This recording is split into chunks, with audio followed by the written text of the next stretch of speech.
Coronavirus has left no stone unturned on its unforgiving path across the country and across the world. Uncertainty over job security has caused the unemployment rate to skyrocket to an all-time high. But one question remains for businesses and those employed. Are you essential or non-essential? For media members such as myself, we have been deemed essential, but our job now has a multitude of twists and turns. I had the opportunity to speak with WNKY's Tej Joshi about how his job has changed since the coronavirus pandemic began. A lot of stations have sent their anchors or reporters to work remotely. We haven't had guests in the studio, which is really impactful. It kind of changes the way we do our news. We've had to kind of change our entire rundown, the way our show works, but it's been really impactful for us local stations, like especially in smaller markets like us here in Bowling Green, because we don't have all the huge resources that, say, a network like NBC News or CNN would have. And despite monumental changes, this may only be the beginning. Health officials say the conditions are bound to get worse before they get better. For News Channel 12, I'm John Reynolds. The Tokyo Summer Olympics are now set to take place in 2021.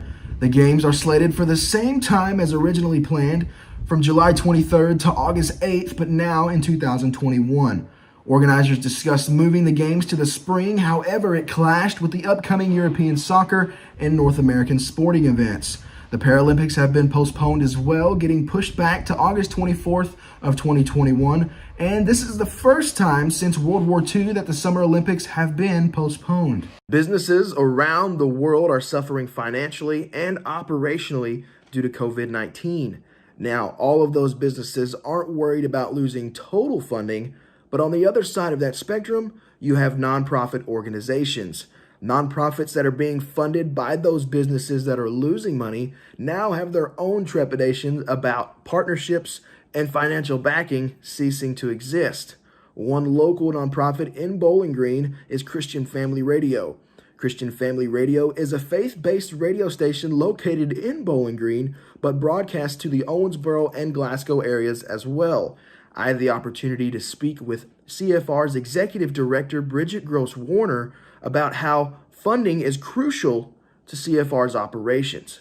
We don't receive anything like federal funding, or we don't sell a service. We strictly exist by the generosity of donations. So obviously, if this remained as critical and that continued to escalate, we would be impacted to the point of operations and having to look at what we could continue to do. As Gross-Warner mentioned, if Christian Family Radio's partners were to pull financial funding, the radio station's operations would take a major hit.